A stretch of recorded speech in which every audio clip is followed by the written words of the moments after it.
Yo guys, what is up? Welcome back for yet another episode of the Off Grid podcast. The sun is shining. Oh my gosh, it's so good. I feel so much more human. We've got this big yellow thing in the sky and we're like, what the hell is that?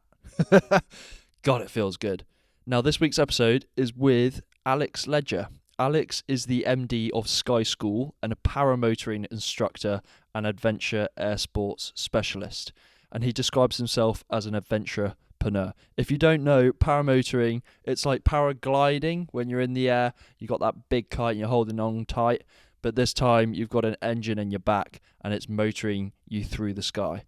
Now, in this conversation, we talk about how to pursue an adventurous life, starting a paramotoring business at age 20 with no experience in paramotoring at all, mental techniques to overcome fear, stories of the eclectic and adventurous spirits that live in Chamonix in France, and how to keep the dream alive after 20 years in business. In the first couple of minutes, you'll notice we're lucky enough to be interrupted by Alex's son. He's 9 years old, he's called Theo, and just look out for what an upbringing this boy has and how it's shaping him to want to be a champion skier in Chamonix. Alex has a really clear reason why he lives the life he does, and that agency I feel is something we can all learn from. So I hope you love this one, and on with the podcast. Alex, welcome to the Off Grid podcast, mate.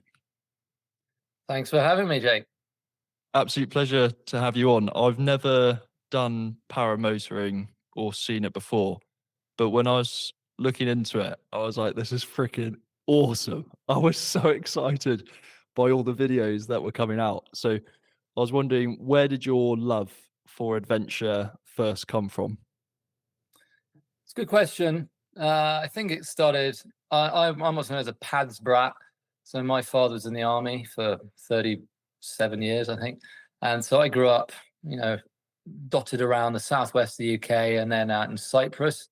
And just at the perfect time for me, age kind of 7 to 9, to discover a slightly different world. And that got me into all sorts of outdoor activities, mainly around the sea. But that's kind of where I realized there's a different world out there to the kind of green and pleasant land that we come from. And bit by bit, as I got a bit older, I started to look into other kind of adventure sports, having had to come back to the UK. And I think I got into skydiving at about 16. And I got a tandem jump with my through my father at Netheravon with the Red Devils, which was fantastic. And one sec, my son's just come and joined us. Theo, I'm having an interview. I know. Off you go. Yeah. Speaker.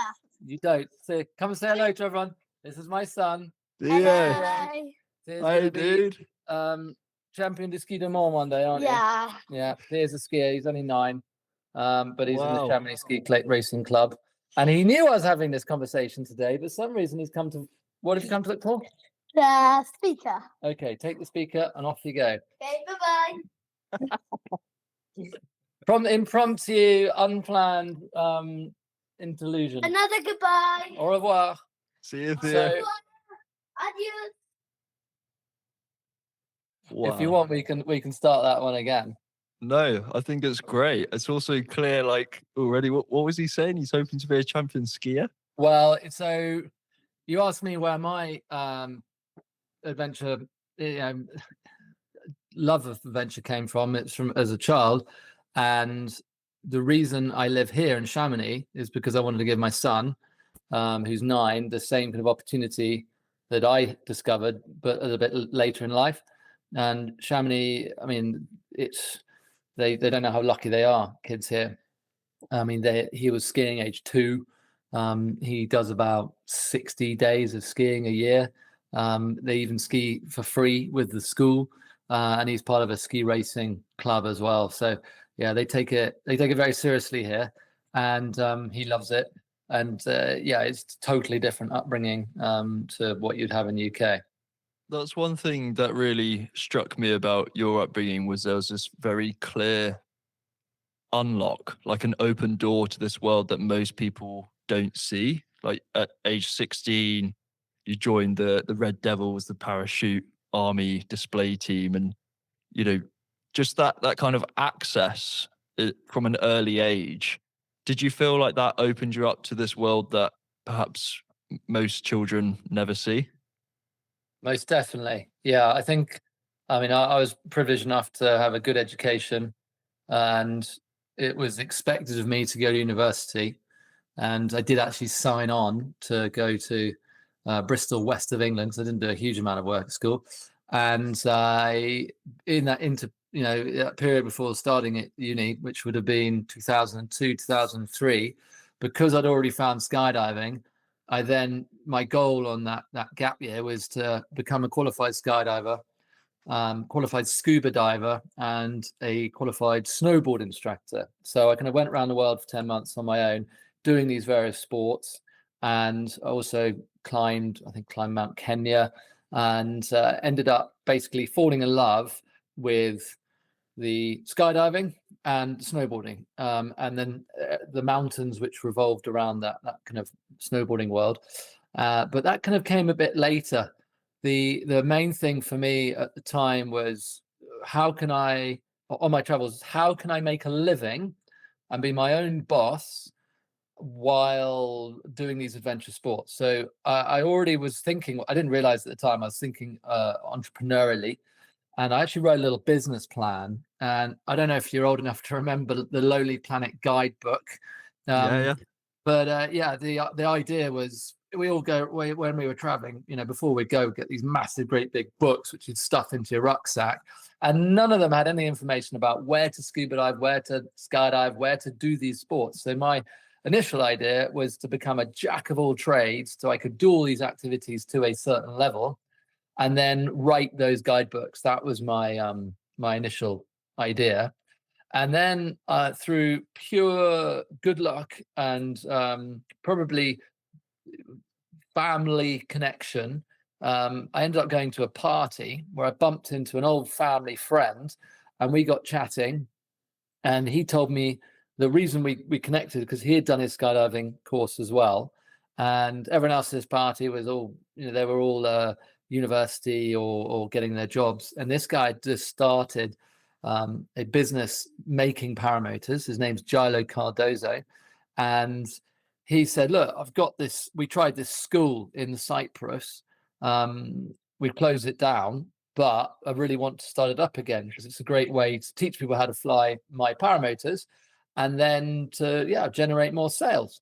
Do you want to do it? And this was in about half an hour discussion, and I was like, yeah, I'll do that. I didn't even know what a paramotor was.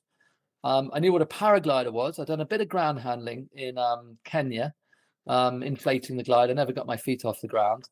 But I thought, if I can jump out of a plane and land a parachute, then this will be fine. So yeah, that's how it all started, at a house party, I think December 2004. And then it was kind of, I suppose, the arrogance of youth, you could call it, of going, right, I've got nothing to lose. I was only 20 years old, and I went for it, and I suppose the rest is history. That's really rare, right? Because at that age, everyone's trying to figure themselves out, and they're all kind of bundled up in their own insecurities and wondering what the hell to do with their life. And so a lot of people just go, right, I'll just go to uni, or, I'll get a job in the local area, whatever it is that seems like a kind of natural progression. But you seem to be of like a different mindset there. And you mentioned it, that kind of arrogance of youth. There would be a lot of naysayers, particularly in the UK, who would probably say, like, that's like the wrong thing to be doing at that age. Why do you think that you're able to go and run a paramotoring school? You've never done it before. So what was it about you at that time? What was it that you got instilled in you at a young age to make you think, yeah, I'm going to do it?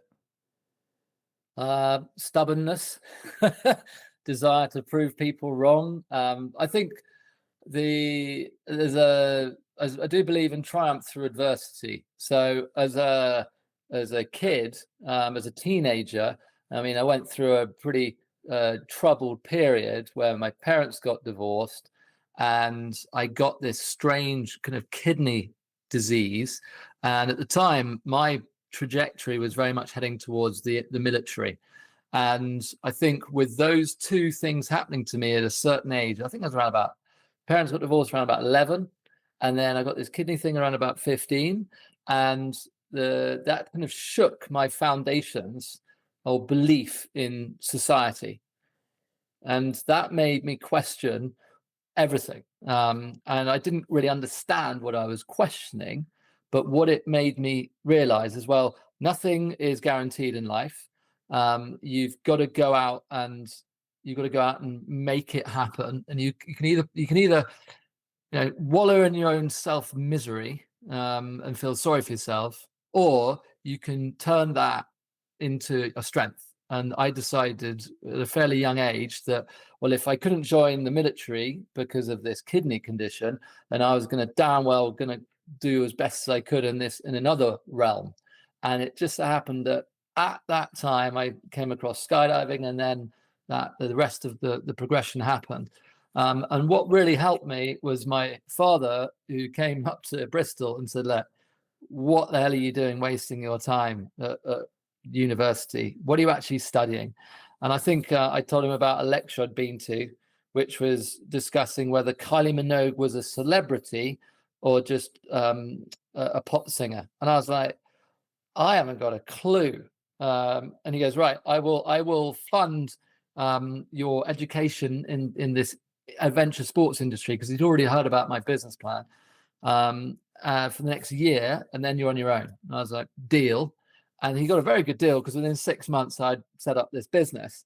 But I think it came from that initial kind of question, initial rocking of my small world, and then over time finding a way to turn that into, not that I knew at the time, a stoic belief, a form of stoic or stoicism, whereby, okay, pick yourself up, dust yourself down, get back on the horse.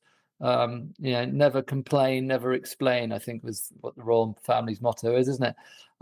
Just, don't be a victim and go for your life. And I think without realizing it at the time, that was the attitude I took. I've noticed this in so many of the guests I've had from like an early age. They've always had this sense of drive about them. And that drive, it seems to be that it comes from this idea of what you're saying of trying to prove something. Who was it you were trying to prove yourself to at the time? Probably my father initially. I think father-son relationships are very complicated. They can be. And then it turned into myself, really, just proving that, yeah, you can do this. This is trust your gut, go with your instinct. And then I think probably a little bit of, I've never been a conformist, so it was a little bit of prove to your contemporaries that, yeah, this is an alternative. Yeah, there are other ways you can go in life. You don't have to go down the tried and tested safe route. And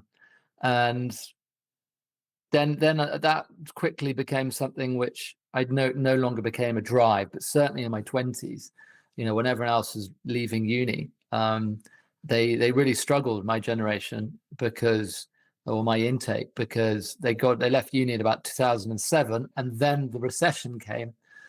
So they were the first in and the first out of their blue collar jobs, which made life initially for them quite hard. But now everyone's very established. The rest of my contemporaries, we don't have a huge amount in common, unless they've taken a kind of similar outlook in life, I suppose. But it's very much something which I look back at thinking, yeah, that was certainly something on my mind then. Now, I mean, it's a totally different mindset. It's okay, wow, how lucky have I been to have these, last 22 years, I think. Well, this is our 22nd year in business. Let's keep it going. Let's, not take it for granted. And also, let's see where else we can go, what other avenues it can lead to. So yeah, I've not got, I never get bored of what I do, that's for sure.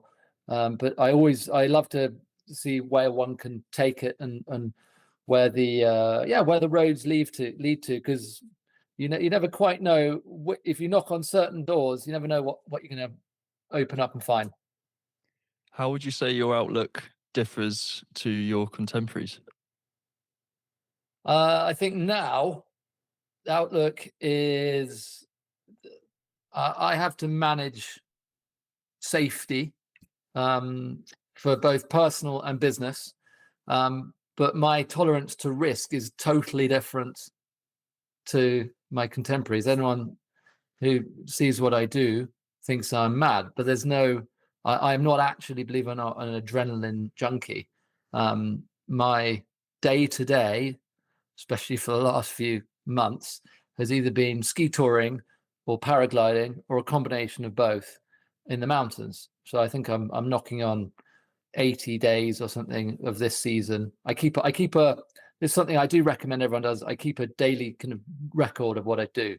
So I know the number of days I go flying, the number of days I go ski touring or snowboarding, number of days I go trail running, or any of the activities which I have a great passion for. So my attitude is very much one of making the most of the time I have while I'm still physically fit and able to do so, while balancing the family life. So just before this, I was kicking football around with my son, which is half term at the moment. We regularly go skiing together. I take him paragliding, so I try and balance that world with the business world, and then pursuing my passion. So it's a totally different attitude, I suppose, to others who probably live more of a 9 to 5, Monday to Friday. Not saying live for the weekend, but very much a more structured life. Mine revolves around the weather. Right, what's the weather doing? What activities can we do today? What do I need to do from a business perspective? Because I have a light touch to my business now, so I don't have to be around all the time, but I still like to be involved. So I do all of take all the bookings, I interact with all of the clients, and I run the trips with them, but I'm no longer the chief instructor, which is what I used to be, which has given me a great balance. So yeah, long-winded answer to your question, but for me, it's finding that balance of life between managing my business, managing my family time, and managing my passion for the sports that I love. There's so many people who I feel like are in whatever job they're in, and it might be an office job, it might be laboring, whatever it is, and they know that that's not the job for them, and that they maybe want to go and pursue more adventure or be in the outdoors more. But sometimes it feels like it's like, where do you start, So what advice would you give to those people that feel like in their heart they really want to pursue a more adventurous life, but logically in their brain they just can't understand how they would actually make that happen? It's a good question. It was different when I started my business. The world was a very different place. It was just starting to become, the internet was just starting to become something which everyone was using. But it wasn't the social. I think SkySchool is older than Facebook, which kind of dates it a little bit. But it meant that I grew up in that internet era where anything was possible. And I got in there at the right time. I had nothing to lose. I was in my 20s. I had no dependents. I had no responsibilities other than towards myself and my business and my clients and my employees. So the world I started out in is changed. However, I took a lot of, I think a lot of people can take an inspiration from actually people based here in Chamonix who have a similar outlook, because at Chamonix is the capital of adventure sports in the world. It attracts so many interesting people, and it's just you just need to dig them out and have a chat with them. And I had a chat with this guy the other day who was flying around in his paragliding, had a he had his 360 camera on his helmet, and on top of it, or behind the back of it, was a teddy bear. And I was like, why the hell have you got teddy bear on the back of your helmet? He goes, oh, it's like he's permanently in the image, and he's doing all the maneuvers that I'm doing, and then I edit it to make it look like he's doing the maneuvers. And then we got chatting a bit more, because this guy was just interesting concept.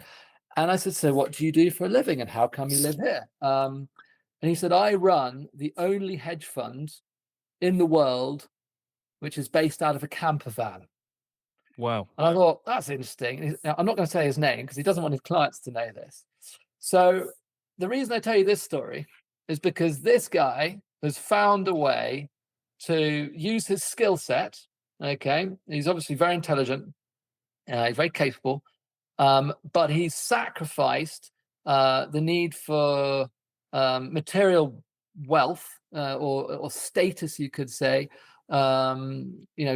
initially. He's not living in a comfortable house or buying, paying off a mortgage. He has decided to dedicate his life to the adventure sports he wants to do, while using his skill set to continue to generate income. He sounds like an absolute genius. Is it a case of kind of working out your lifestyle, what it is you want to achieve first, and then seeing how like a career fits into that? Or I think so. I think that would be my suggestion. But yet again, I don't know the demographic of your subscribers, but we're British. So I imagine there are quite a few Brits listening to this. In my opinion, Brexit did the next generation no favors at all, because I didn't have any of the restrictions when I started out with my business on the amount of time I could spend in Europe. And the reality is, if you are into your adventure sports, the majority of these sports revolve around the weather. And the UK weather, as we know, isn't the best. And that's why so many people flock to this part of the world and other areas. So a lot of it is also having to now work out, well, how can I generate an income while being able to be free, so to speak, be free to move in Europe without this 90 days out of 180 restriction, in order to pursue these activities, these sports, these passions, without getting taxed to high hell, while being able to actually not just earn but save. So yeah, it is. These are the parameters that we now people have to work within. So yet again, I do count myself extremely fortunate that I managed to establish a business and was well established for 10 plus years before they had this ridiculous vote, which resulted in us not being able to spend as much time in Europe. So I've had to become a French resident. So I've had to roll with the punches. So I think, to use a cliche, I think it's improvise, adapt, overcome. I'm a big fan of that, because you have to, especially with the weather. Is on a day-to-day basis, all plans go to shit, as they say on first contact. Excuse my language, but you really got to roll with your punches and try and figure out what you want to do, and then how you're going to meet those goals. And you've been an expat for a long time. I mean, you spent nearly 12 years in France, 8 years before that in Spain. Do you feel like somewhat detached from England? Very much so, yeah. I enjoy coming back, but I enjoy leaving at the same time. I like coming to see family and friends, and when the weather's good. I mean, I had a great summer last year in the UK. I think I managed to do 15 days of flying in a row, which is unheard of for me in the UK. So that's how I judge my balance sheet for the year. My profit and loss is based on the number of days I get to go flying or ski touring. And as long as the funds are there to facilitate that, that is actually what takes a secondary importance to me. It is the ability to pursue the activities with the freedom that I would like to be able to pursue them, while remaining fit and healthy. To me, those are, the fundamental things in my life which I care deeply about. You seem like so clear on what it is that makes you feel alive and what it is that you want from life, because I feel like there are so many people who they just kind of mull along and they do what society's told them to do, as opposed to having this level of agency. And I've heard this term agency. It's basically like someone who leads through their life, and one of the key things they say to look out for is someone who's willing to move countries for an opportunity. Do you feel like having agency in your life is something that's important to you? Are you aware of it yourself?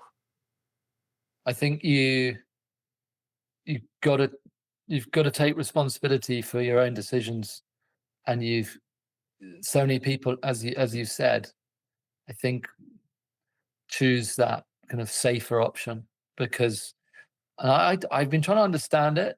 I'm trying to understand why, and then I've tried to understand what the people I interact with here, what makes them different, why are they here, what's their drive. And I think everyone's got a story. Everyone's got something which has happened to them, normally in childhood, which has made them think outside of the box. Yeah. And they've slightly removed themselves from the society that they were either brought up in, or they were brought up with an alternative mindset. And I had, I suppose, more of as I've already mentioned, that a series of life-changing events which made me change and question. But then I also had a family who didn't necessarily try to hold me back. They encouraged me to pursue. So I think that's another thing. If you're given the opportunity to go forth and multiply, and take the bull by the horns. God, cliches are coming out of me left, right, and centre at the moment. Then I think that is almost as important. So that's what I'm trying to do with my son. Is I'm not trying to lead him down any particular path, other than just say, look, this is me. This is what I do. This is what's important to me. This is why it's important to me, through demonstration, really, rather than having to sit down and explain to a 9-year-old. So that's why I take him flying. That's why we go and spend a lot of time in the mountains, or we go. I've got a camper van. I like to go and travel in that. I do believe you've got to get comfortable being uncomfortable as well. Whether that's being physically uncomfortable because you're, like I was yesterday, hanging out on the side of a mountain, or sleeping at altitude in a mountain hut, or being thrown around in a really strong thermal, or trying to ski a steep couloir. But then also that, I think, being physically uncomfortable, it makes you prepared to be slightly mentally uncomfortable as well. Whereby, I can survive, without having hundreds of thousands of pounds in the bank. And your ego isn't one which compares yourself to others, because if you live on social media, for example, everyone's having a great time, they're all living a great life, and oh, woe is me, which, as we all know, is rubbish. One should never compare oneself to others, and I think that's very important. So it's I've kind of forgotten the question now, but No, it's all good. I was just curious as to, in fact, actually, you mentioned there as well about like taking the leap, and like really, you probably have a better understanding of fear than most people, because you started your own company at such a young age, but also the job itself is paramotoring, which is petrifying for so many people. So how do you understand fear? And for people that you work with, if you're teaching them how to paramotor, how do you get them to control fear? that's a really good question. I think if you're experiencing fear, it's normally because you've made a mistake.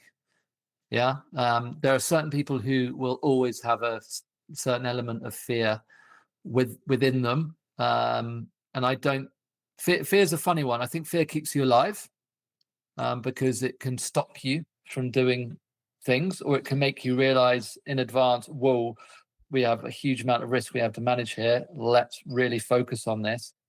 However, there's yet again this sense of balance. So a lot of it is being able to trust the process. So from a training perspective, if I'm teaching someone and they have got absolutely no fear, then I'm more fearful about them, because I want them to have a little bit of fear, because if they don't, they're the biggest risk to themselves and to others in the sky, because they're going to think they're invincible. I have fear for my son. That's the funny one, because he hasn't got the fear. That's why I put him in the ski racing club, where they can control that kind of that naivety of a 9-year-old who has the potential to really do damage to themselves. But in terms of people who have an uncontrollable fear of heights, for example, I try to use logic. So, the reason we normally have a fear of heights is, let's say we're up a big ladder, or we're at the top of a tall building. The reason you feel a bit of fear there is because you know that if you fall, you're going to die, or you're going to severely hurt yourself. And that's because you're not strapped into anything. Now, the moment you're strapped into something, especially from a paraglider or a paramotor, your brain goes, well, hang on, I'm actually connected here. I never think about my harness failing, or my carabiners breaking off. Or I always think about, okay, where am I? How high am I? Because in a flying perspective, height equals time equals safety. So the higher you are, ironically, the safer you are. Yeah, unless you're in a great big cumulonimbus, which is sucking you up into a thunderstorm where you get electrocuted and spun around like in a washing machine. Then you've made a big. Apart from that, and also I've got my backup system, so I've got my reserve parachute. And with a paramotor, it's actually very safe, because we're only going to go and fly when the conditions are calm. We're not going to fly when it's ridiculously windy or turbulent, and we're going to keep a good lookout for everyone. So the most dangerous time of any flight is the takeoff and the landing, because you're close to the ground.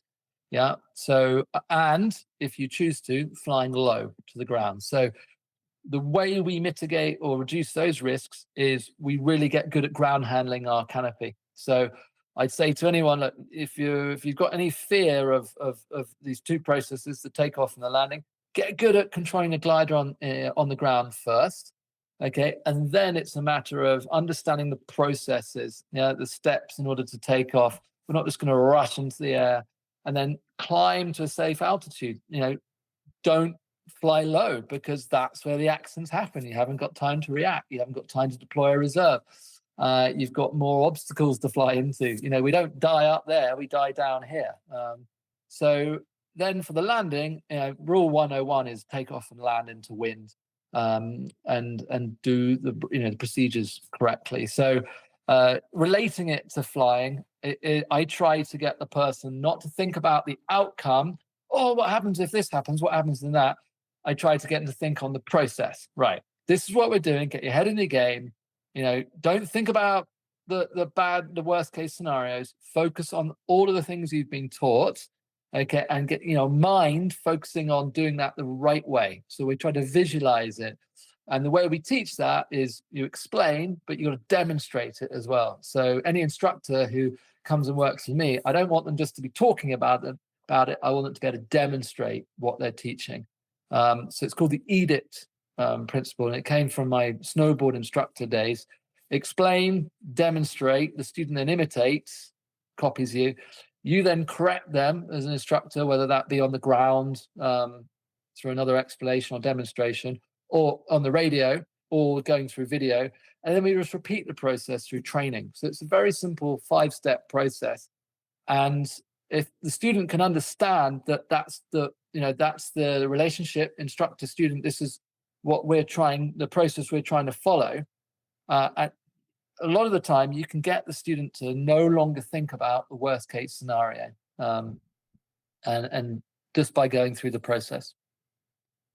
I've got a question in 2 parts. So First is, when you're looking for team members, what are you looking for in the team? And the second is, given that you started as an instructor yourself, but as the business has grown, you've kind of drifted away from that.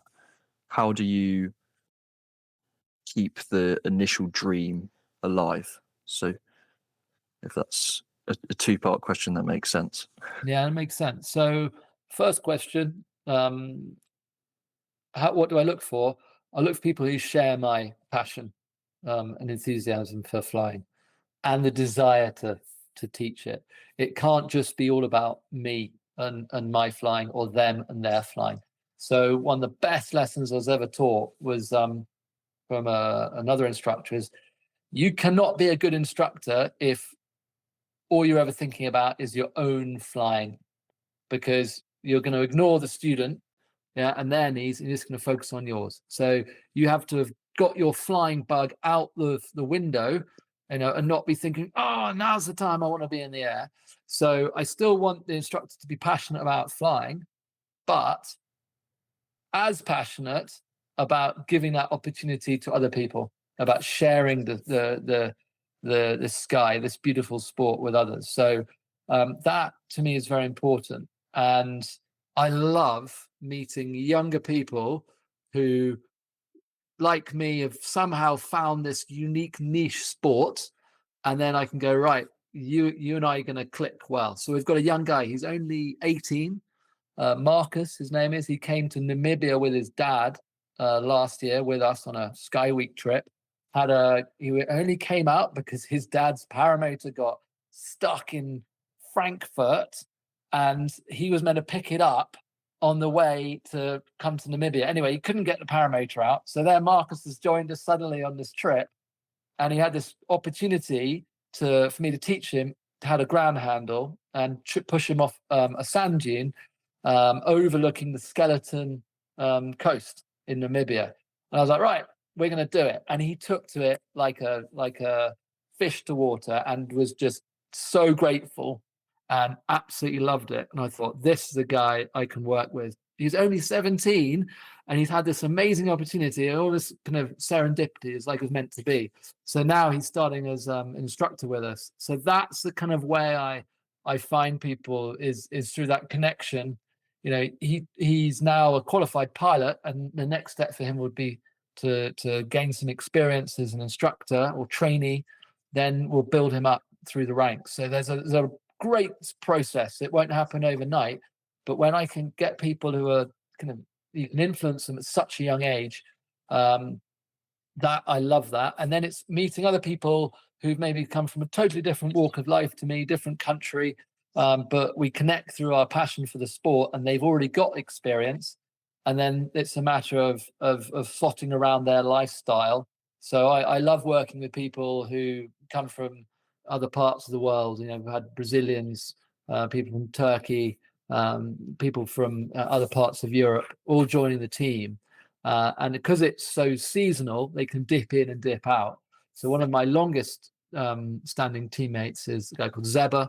He's Turkish, but then he moved to the UK, got stuck in Glasgow, poor bloke. But he was already a qualified tandem pilot, paragliding pilot, and he converted to paramotoring as an instructor, and just said, just get me out of Glasgow. And since then, he's become a kite surfing instructor, where he goes and runs a kite surfing school with his girlfriend, who he met through SkySchool. And they go to the Philippines in the winter, and then he comes and works with us in Spain and the UK in the spring, summer, and autumn. So he has a great balance of life. And then another guy, Ted, who had just finished university. He's Welsh, poor bloke, especially if he supports the rugby team. And he has, yet again, very well, totally different walk of life. But when he's not working with us, his family have a charity which takes disabled people sit skiing. So he comes out to my neck of the woods and takes people, disadvantaged, disabled children, and he takes them skiing around the mountains, which I think is super cool. All because of the work his mother does. And then he he has the opportunity to work in the family business as well. So it's very much lifestyle based, but they have to be unique individuals who have a passion for adventure, the sport, but the desire to then share their skills and knowledge with other people. And for you, I was wondering, as the business grows, does the dream have to change? Does it feel like the reasons you started, in other words, to teach people paramotoring and to do paramotoring yourself, now you've kind of stepped back, does it feel like you have to come up with a new dream? Good question. So let me answer that in two ways. First of all, we've taught about 5,000 people how to fly around the world. I've had successes and failures I would describe myself more as an adventurepreneur rather than entrepreneur. If I was truly entrepreneurial, I wouldn't have got into paramotoring. Yeah, I would have got into something which pays you a lot more money and has much more scope for success. Yeah. So in terms of my adventurepreneur goals, I'm living it. I'm living in the adventure sports capital of the world. I have enough income to be able to live the lifestyle that I want to live. Yeah, while being able to manage this fantastic business, which I really enjoy being part of. Yes, it's stressful. Yes, there are challenges. Yes, you can't keep everyone happy. And safety is always the most important thing. And there are always risks you have to manage. And the hardest thing is trying to manage people and manage their expectations. So that is something which I always, at the beginning of the season, now here we are, I've got 3 weeks till the start of the season, and it's at the front of my mind, right? You're only as good as your last landing. So that's my attitude: is you've got to maintain, your attitude, your focus to safety, your dedication to your craft, so to speak. So in that sense, nothing changes. Yeah, I want to be able to keep on running this business for as long as there is a demand. For as long as there's the legal permission whereby we do not need a license to fly in the UK, because that's what makes paramotoring unique. We don't need a license. You could literally buy one off eBay today, watch some of our YouTube videos and try and go out and teach yourself. I don't recommend that, but to me, it's like the last untouched form of freedom. I've used that word a few times in this interview, but that is my goal. It has always been maintain that kind of freedom to pursue adventure within this amazing environment that we have outside of suburbia. I cannot stand cities. I am not meant to be in a suburban environment. So in that sense, that is the constant challenge. Is you're not trying to necessarily grow. You're not necessarily trying to. I've tried franchises. I've had SkySchool Oman, which was a partnership. I had SkySchool Dubai, which was a franchise, and SkySchool India, which was a franchise. COVID killed them all. Actually, gladly so, because it was a headache. I wasn't being able to live the lifestyle I live now. I was going to travel a lot more. There's a lot more stress, a lot more responsibility, and the extra money we made from it wasn't worth it. So that has genuinely been a great journey for me, because in my 30s, I'm 42 now, that was the kind of, right, let's ramp it up. We had a separate business called SkyOps. We were looking to do military contracts. We did some stuff in Saudi Arabia. And these are all just so stressful. And yeah, we were trying to force water uphill. And I like to let water flow downhill naturally. That's been my lesson. And it's made me healthier. It's made me allowed me to spend more time with my family. This means I've still got a relationship. Not, you haven't got I think they call it a North Sea success story when they're on their like fifth wife, because they're 30 days away, 30 days at home, 30 days away. Had a lot of North Sea divers and people who work, back in the day. So that's given me a much better balance. The second answer, God, I can bang on like That's great. Keep going. an Englishman, and only an Englishman can. But in order for me to then go to the next progression, the next stage of my life, I did want a new challenge, and I am I'm a passionate amateur historian, mainly 20th century military history. So First World War, Second World War. So for the last 10 years, I've been running battlefield tours with the paramotors. So they're loosely battlefield tours. We've been flying over the Somme, over Passchendaele. We did something with the British government a couple of years ago on the 80th anniversary of the D-Day landings, which was fantastic. I saw what you did with, was that with Leveson Wood? That was with Leveson Wood, yeah. So using paramotors to go and tell an interesting story, and because I've visited these battlefields many, many times, either with clients or for myself, and flown them, I've always been fascinated by kind of telling stories, and I'd never had the confidence to actually write a book.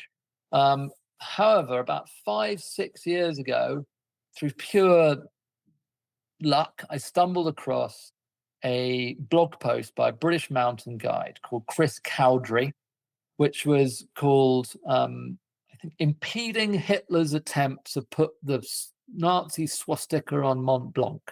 Yeah, the battle for the Vallée Blanche. Yeah.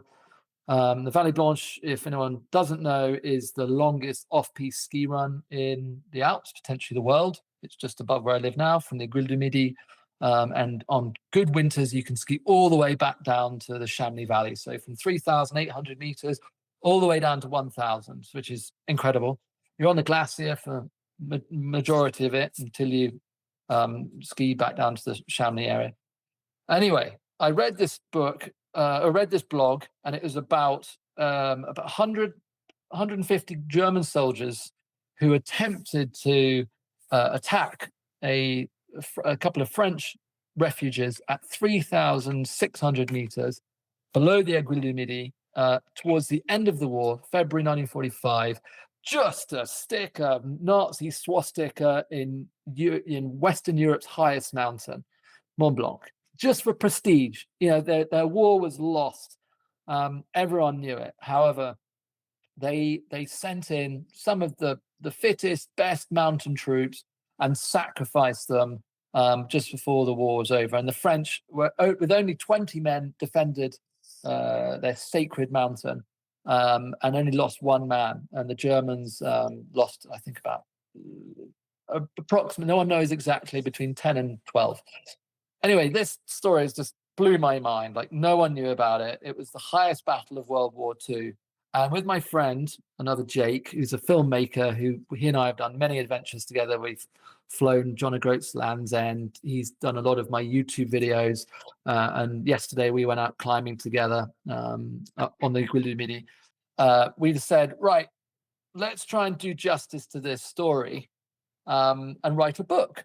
And that is something which we have just finished the first draft of after 2.5 years of painstaking research and trying to learn how to write. And that to me has been something totally separate to my business, connected with my passion, obviously, or passions, but something new and different. We've also made a documentary. It's called Summits of War. And to not bang on too long, it's basically about the meeting of two unique individuals. One is a Frenchman called Émile Allais, who was France's greatest skier before the war. And the other was a German called Andreas Heckmeyer, who climbed the north face of the Eiger in 1938. So the first group to climb it, with a man called Heinrich Harrer, who wrote the book 7 Years in Tibet and The White Spider. They made 7 Years in Tibet, a film with what's his name, the good actor, Brad Pitt. And we ended up discovering that these two almost killed each other in the prelude to the Battle of the Vallée Blanche.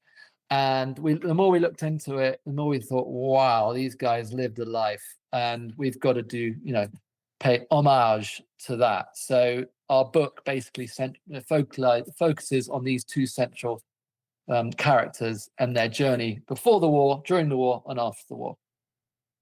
Amazing. Well, what's been so interesting chatting with you, Alex, is that you're just so much more than a guy that's into paramotoring. You've got all these eclectic interests and intellectual level, but also political. And it really feels like chatting with you, you're someone who lives like very consciously about how they want to live their life and in what way they wish to lead it, which I think is a lesson a lot of people can learn from. So thanks a lot for coming on. If there was one thing that you were to leave with anyone, because I know, because I'm feeling it right now, like I'm like, oh my God, that's just so cool. Like I want to live a life like that, where my lifestyle's like that and I'm in control, What would you leave those people on?